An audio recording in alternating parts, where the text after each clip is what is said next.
Alright guys, welcome to another beer review, and today we're going back over to Cloudwater, and this is a can of the 7 Photos at the Fountain, which is a 4.8% ABV lager. I do love a good Cloudwater lager, and yeah, bright and herbaceous it says. So on a hot summer day in Berlin, a photo near a fountain is a lovely reminder of time spent taking in the sights, relaxing in the sun, and listening to a lone busker play their guitar. This Helles is lightly dropped with Mandarina Bavaria and Hull melon. Aroma and flavour described as strong herbal notes, a bright lemon and a light honeydew melon. Body, medium body with moderate carbonation and a crisp mouthfeel. Aftertaste is white bread with a touch of lemon and background herbal notes. And people aren't going to like the fact that I actually read tasting notes on a beer review, but oh well, such is life. And I'm looking like Thelma, like from Scooby-Doo right now. I love autumn and winter because I get to look majestic as fuck. But anyway, that's the only time I'll ever speak highly of myself, is because of my impeccable clothing tastes. Anyway, so beautiful photography from Paul Jones. There we go. Lovely looking stuff. Interesting name for a lager, as well as photography. And I am going to be drinking it out of a dirty glass, but oh well, such is life. So I picked this up from the brewery this past weekend, well, Unit 9 anyway. I picked this up and a IPA, but I'm in the mood for a lager, and I know Cloudwater makes some of the best lagers in the industry, well, the craft side of the industry anyway, and of course brand appropriate glassware, so bonus points for me. This has been in the fridge for a few hours, but it's not really chilled down, which is strange. But yeah, beer in a glass, it's exactly what you expect. It's golden, it's crisp, it's clear, nice gentle carbonation. It's got a little bit of like an autumn evening tone to it, just as the sun is starting to set at, like, 5 or 6 o'clock. That's what it reminds me of. You probably don't see that, and you probably think that's probably one of the most pretentious ways to describe the colour amber and golden. But yeah, it's just really nice and inviting, with about one finger's worth of a nice soapy white head. So let's see what we get on the nose. Well, I'm actually getting a white sourdough bread on the nose, crisp biscuity malts, a little bit of honey coming through. Do you know what this reminds me of? It reminds me of like honey on toast. It smells really nice, actually. There's a very slight herbal character, but I'd say there's like this syrupy sweetness coming through. A little bit of earthiness. I mean, there's not an amazing amount of aroma, as you would expect from a style like this, but yeah, really nice honey-like sweetness coming through. Anyway, smells good, looks good, let's give it a taste. Prost.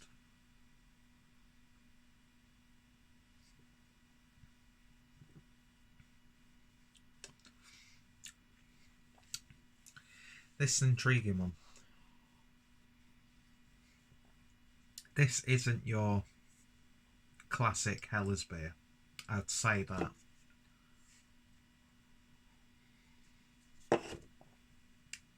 But it is crisp, it's clean, it's precise. It's exactly what you want from a lager. Lovely earthy herbal tones coming through that hop. Nice dry finish on the back end. I know in the flavour and notes it said white bread on the aftertaste. I'm actually getting a white, slightly toasted bread throughout the whole beer, and that honey on toast character, I am getting there, but it's not like that typical sweetness and syrupiness you get from a lager. It's not got like corn syrup or anything like that. But yeah, definitely a nice rye bread. Well, not rye bread, sourdough bread is what I'd say. Because I do like the sweetness you get from a sourdough bread, actually. Yeah, this is like a sourdough bread in a glass. So damn drinkable. Cloudwater again. Love that I get messages when I'm recording videos, but nobody talks to me when I'm not recording videos because nobody likes me. But yeah, there's just something a little bit different about it. It's that honey-like sweetness, which I'm really, really enjoying. It's got an autumnal character to it, even though, you know, you've got a nice bright summer's day on the photograph.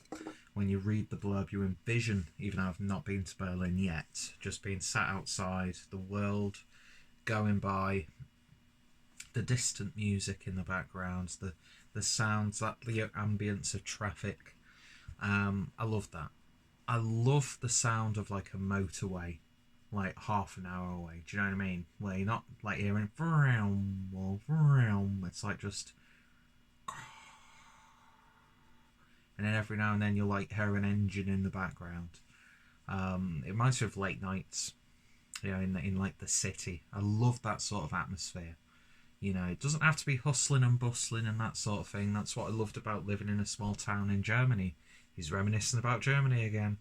Was just the ambience late at night, where you can hear activity, but it's not loud. It's not in your face. It's got a quite soothing character, and I think this beer, for me, is encapsulating that. Am I pretentious? I don't know. Oh, but that's a cracking beer again from Cloudwater. I don't think they get the appreciation they deserve when it comes to styles like lager, because they do it damn good. Every one that I've had has been just a knockout beer. Is it my favourite that I've had from Cloudwater? No. It breaks from convention slightly in its flavour, but I'm still really enjoying it. Enjoying it so much that I'm going to give it an 8.5 out of 10. Cloudwater just know how to do these styles of beer, even though of course they're known for their insane collaborations and their pale beers, and rightfully so. You know, one of the best breweries not only in the UK but in Europe, and it's always great to see where the company's going now. They've got that little bit of a soda company. They're expanding their range. You're seeing more of their beers outside of Manchester, as you would expect to. And yeah, Paul from Cloudwater is just probably one of the most engaging and on the ball people within the actual brewing industry for me. It's always a pleasure reading his posts, his Instagram posts, engaging with, you know, the likes of the UK Craft Beer Forum, getting their opinions and that sort of thing.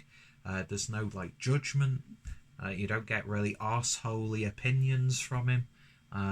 And, you know, he respects good brewing and classic German styles as well, which I always appreciate. And yeah, I'm sure he also recommended a beer to me. This is when I was like aware of, you know, people in the industry. I was in Port Street. I was just like looking, and I'm sure it was him. Just casually sat there, and he just out of the blue just recommended me a beer, and it tasted absolutely beautiful.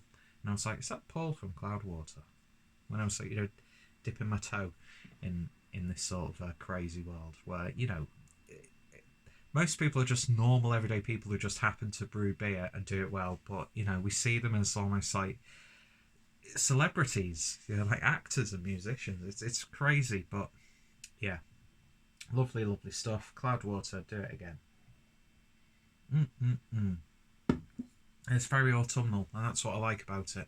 So if you've tried this one, then let me know your thoughts, opinions down below. Check out Cloudwater. Check out my Cloudwater playlist. Got quite a lot of their beers on the channel. And yeah, I'm very much looking forward to another beer, but I'm going to have to cut it short for my consumption tonight, because even though I've got a late start tomorrow, in fact, I might have another beer tonight. I don't know. We'll see. Anyway, this is really damn good. You should check it out if you come across it. And yeah, thank you all for watching, and I shall hopefully see you all later. Cheers.